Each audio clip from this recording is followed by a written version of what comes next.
turi guhigenekerezo rya 24 Kigarama umwaka wa 2020 inshuti namwe bagenzi ndabaramukije ndabaha nikaze ku rubuga rwa television Renaissance akaba ari amakuru mushikirizwa mu rurimi rw'ikirundi muri kano kanya ingingo nyamukuru ziyagize ukonona ivyibutso by'abagandaguwe mu ntambara zitandukanye zagiye ziraba mu Burundi ngo koba arakaryo ko gufuta ivyemezo vyerekana abakoze ayo mabi muri ano makuru yacu murakurikirana ibivugwa na Charles Nditije arongoye umugambwe UPRONA utemewe n'ubutegetsi bw'u Burundi muri ano makuru yacu murakurikirana kandi agace k'ikiganiro muhisi Petero Buyoya aho yariko arasigura politike yo guserukirwa ku rugero rungana rwo bahutu n'abatutsi muri leta y'u Burundi hakurya y'imbibe naho abantu barenga 100 nibo bishwe mu gitero cakozwe kuri uwa gatatu mu burengero bw'igihugu ca Ethiopia idonido ryano makuru yacu ni mukanya.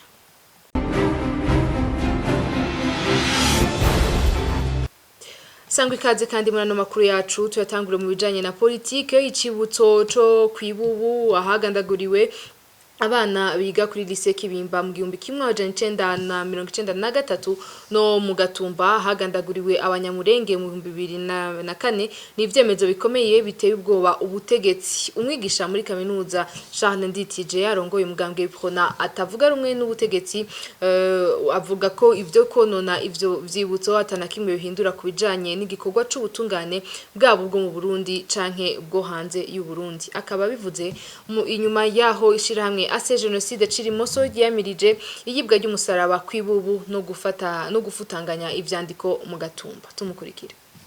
Gomba ubwa mbere ho nibutse yuko haba mu Kibimba canke mu Gatumba ya kwibubu mu Kibimba no mu Gatumba abantu bishwe azize ubwoko bw'abazi bishwe kubera gusa uko ari abatutsi nukuvuga rero yuko abo bantu bagiriweho nyabwoko byongeye ababikoze bigishijwe bakomoka mu mugambwe paripehutu wamwigisha ugakora ihonyabwoko bijya byose nibyagirije kuko butungane bitebuke buzokora bwabo bwo mu ruca mpuza makungu byongeye birabarega mu mitima yabo haciye babibonye birabarega bati mbega ibara ryakozwe nabandi bati banaka bagira bati reka tubizimanganye kugira ngo imitima yacu ireme reka zimanganye kugira ngo ubutungane ntibuzoronka ufatira mugabo barihenda kuko ibyakozwe ibyabaye birazwi kandi abantu barafashe n'amasana ngo bihendera cyo bitebukire ntahizokora. Tukiri mu bijanye na politike nyene gutinya kw'impunzi z'abarundi zahungiye mu gihugu ca Tanzania gutaha mu gihugu c'amavukiro ngo nuko mu Burundi hakirangwa ubwicanyi inyigisho z'ihonyabwoko eka no gutoteza abatavuga rumwe na leta ibi bishikirizwa na Charles Nditije arongoye umugambwe UPRONA utemewe n'ubutegetsi bwo mu Burundi akabivuga afatiye kukugene igihugu c'u Burundi ni ca Tanzania biriko birakora uko bishoboye kugira ngo impunzi ziri muri ico gihugu zitahe agasaba ko amakungu yotabara impunzi ziri muri Tanzania ibara ritaragwa. Igerekeye impunzi urabona yuko leta iguma iririmba yuko amahoro arirya nawe yuko abahunze bakwitaha mugabo benshi barabona yuko ico bahunze kikihari ubwicanyi izo nyigisho nyene z'ihonyabwoko gukumira gutoteza abatavuga rumwe na leta byose barabibona cyo gutuma benshi batagomba gutaha bacagira bati reka kugira ngo reka amakuru yuko amahoro ahari reka tubatahishe ku ngufu bagaca bakorana n'igihugu ca Tanzania kugira ngo baburabuze izo mpunzi byongeye baravuga bati kumbure baratinya bati izo mpunzi zohava hamwe zigeze ziti twebwe turakeneye gutahuka mu gihugu cyacu bagacukumbure bohava badutera ngo birabaje cyane kubona igihugu ca Tanzania gihonyanga gateka kazina muntu k'impunzi zibayo ntihagire igikorwa iyo ngendo iterwa ivyatsi n'umuhari n'amahoro uharanira amahoro n'umutekano mu Burundi ngo na cane mu gihe HCR ishirahamwe ry'ubumwe bwa Afrika n'amakungu bose bagize ico babivuga ko ariko ntihagire igikorwa. Marie Louise Baricako arongoye umuhari inamahoro. Uburyo impunzi zo muri z'abarundi zahungiye muri Tanzania zimerewe ni ikibazo kimaze igihe kandi ni ikibazo twavuze ko ni ikibazo twahamagariye twavugije induru twatabaje twarandikiye abo dushobora kwandikira bose ni ikintu kibabaje cyane kandi n'ukuri kiterekana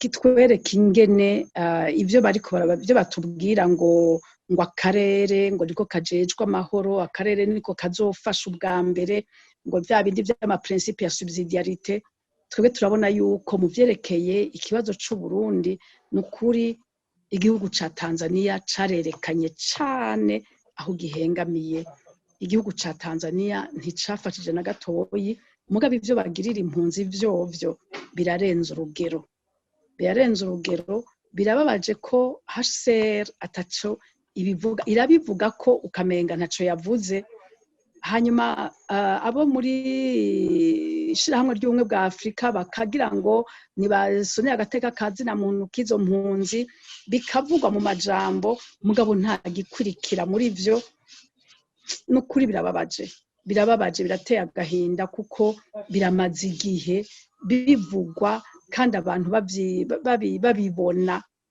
babibona ivy'igihugu ca Tanzania kigira igipolisi ca Tanzania kigira abategetsi ba Tanzania bagira ukamenga nta kintu na kimwe babona ababijejwe sinzi n'ukuri ico no bivuga ko mugabo ico mbona jewe nuko agateka kazina muntu k'impunzi z'abarundi muri Tanzania karahohotewe karahonyanzwe ibihe n'ibindi kandi birazwi biraboneka HCR irabizi Union Africaine irabizi ONU irabizi amakungu arabizi mugabo simbona igituma atacu babikora ko na gitoye ntibihumurije ntibiryoshe kumva igihugu kibanyi gitoranya kigashima gufasha abahohotera abanyagihugu babo akaba aribo gifasha aho gufasha abahohoterwa.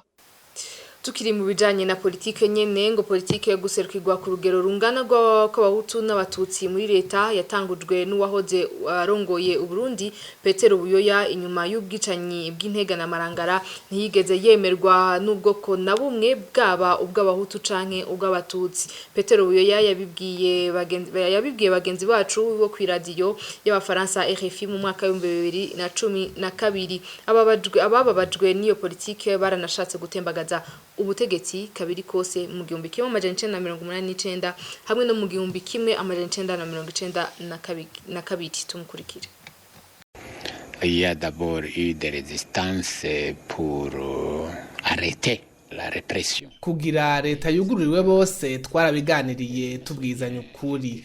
Mfashe nk'abaserukira abandi mu mugambwe umwe wari ku butegetsi ico gihe twaravyumvikanye ko kubigwanya vyagiye kuba mu nyuma mu banyapolitike b'abatutsi ntivyizanye kubona haheze umwaka umwe gusa no kuvuga mu mwaka wa 1989 harabaye ugomba gutembagaza ubutegetsi kwabo bibaza ko twarengeje urugero abahutu bahawe umurengera nk'akarorero ivyakozwe byose mu gutahukana impunzi no mu kuzisubiza mu vyazo abantu bavuga bati Perezida Buyoya ariko arashimira abakoze ubwicanyi kuko ico gihe hari habaye ubwicanyi bwakorewe abatutsi muri ntega na marangara. Ivyo niyo vyatumye hari abagomba gutembagaza ubutegetsi mu 1989 no mu nyuma mu 1992 barabanka impinduka kuko nukubivuga ico gihe zari impinduka zikomeye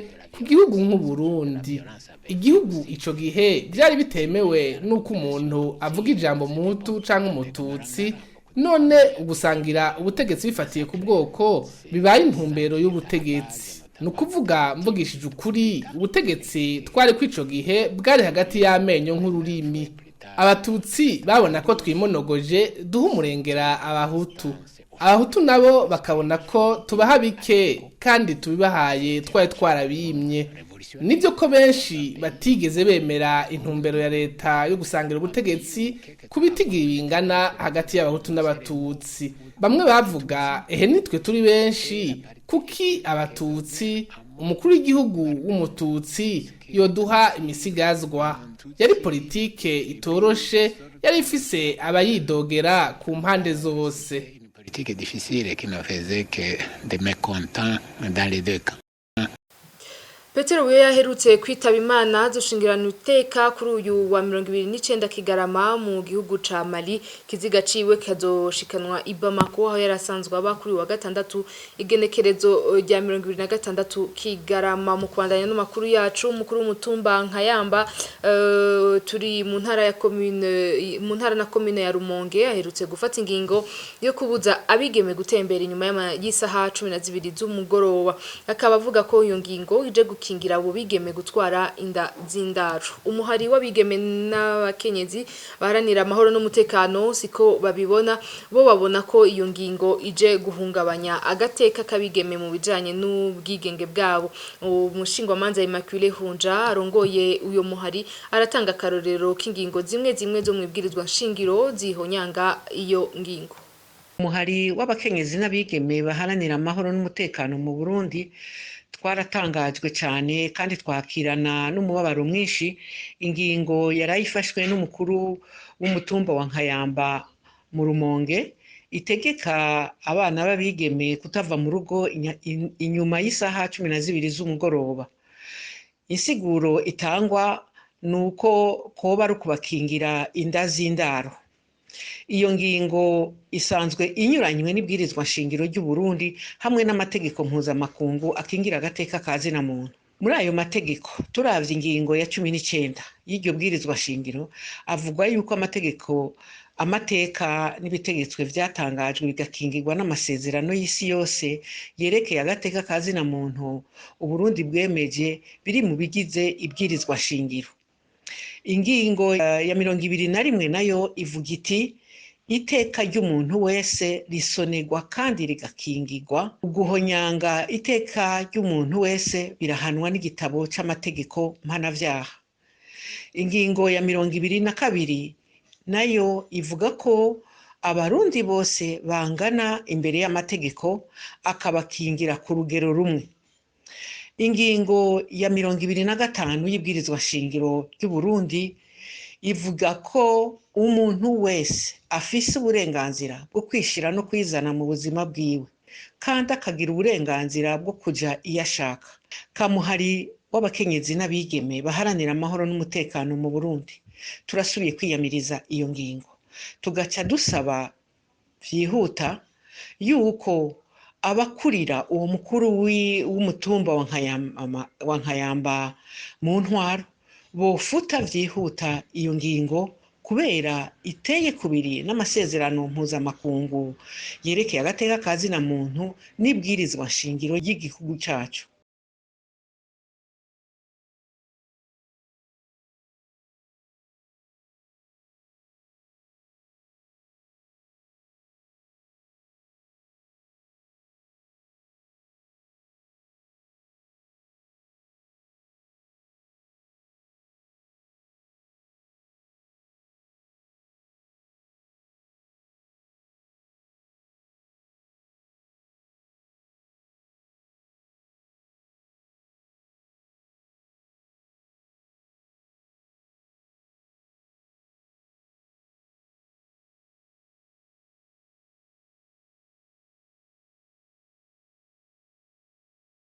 Hakurya y'imbe mu gusozerana mu makuru yacu abantu isinzi barishwe ku munsi wa gatatu muri Ethiopia. Abantu barenga 100 nibo bahitanwe n'igitero cakozwe n'abantu bitwaje ibigwanisho mu burengero bw'ico gihugu. Umugwi w'igihugu ujejwe agateka kazina muntu umenyesha ayo makuru uvuga ko ico ari igitero ca nyuma mu bitero vyinshi vyahitanye abantu atari bake muri aya mezi ya nyuma. Wini nkuru nziza. Ico gitero cakozwe n'abantu bitwaje inkoho mu ntara ya Benishangul Gumuz. Uwo mugwi ujejwe agateka kazina muntu uvuga ko ico gitero cakozwe mu bucagucagu abantu bakiryamye mu karere kitwa Metekel. Ntabajejwe umutekano bari hafi ngo batabare. Abasirikare bari barungitsweyo ku munsi wa kabiri kugira bahumurize abanyagihugu baciye bahava uwo munsi nyene. Ico gitero kikaba ari kimwe mu bimaze igihe bihategwa. Mu kwezi kw'icumi abasivile 12 barishwe muri ako karere nyene. Umugwi ujejwe agateka w'agateka kazina muntu ukaba ico gihe waheruka kumenyesha ko itariki 25 z'ukwicenda abasivile 15 bagandaguwe aho imetekel uvuga ko abishwe bari bazwi n'ababagandaguye. Abanyepolitike bamwe batavuga rumwe na leta cane cane abava mu bwoko bw'abamra bamaze imisi itari mike batabaza kuvyo bita ibitero bikorerwa abantu bazwi bikorwa n'imigwi y'inkorabara y'ubwoko bw'abagumuz batera abamra n'aba agew baba muri ako karere ka Metekel. Abo batavuga rumwe na leta bavuga ko abantu barenga 150 aribo bamaze kuhasiga ubuzima, ariko ivyo bitigiri bikaba tasoko ryigenga riravyemeza. Umushikiranganje wa mbere Abiy Ahmed nawe avuga ko ayo mabi mu burengero akogwa n'abagwanyi bagirira imyimenyerezo muri Sudan. Akaba mbere yaranasavye leta ya Sudan kugarukana umutekano ku mupaka w'uruzi Nile Bleu, aho avuga ko abo bagwanyi bakorera imyimenyerezo akaba ari naho baheregwa ibigwanisho. Kuva mu ndwi iheze igisirikare ca Ethiopia kikaba kiriko gitana mu mitwe n'igisirikare ca Sudani ku mupaka w'ivyo bihugu. Umushikiranganje wa mbere Abiy Ahmed akavuga ko ari igikorwa co gutuza imigwi y'iterabwoba muri iyo ntara ya Benishangul Gumuz. Ariko rero kuri bamwe babikurikiranira hafi babona ko intwaro y'umushikiranganje wa mbere Abiy Ahmed ishaka kwiyegereza bose yatumye ahatari hake mu gihugu abantu bashaka ubwigenge binavyura amatati yari hagati y'ubwoko butandukanye. Ivyo biruko mu gihe leta ya Ethiopia mu kwezi kwa11 yari yakoze igitero mu ntara ya Tigray yari kwigwanira ubwigenge. Kugeza ubu akaba hataramenyekana abahasize ubuzima, ariko iyo mishamirano yatumye abantu barenga 50,000 bahungira mu gihugu kibanyi ca Sudani, abandi barenga 63,000 kaba bataye izabo bahungira hagati mu gihugu nkuko ONU ibimenyesha. Ndagukengurukire wini inkuru nziza no kuri no nkuru duciye dusozera ko ano makuru yacu. Ndabashimiye kubona mwadukurikiye naho ubutaha na Noel nziza kuri mwese.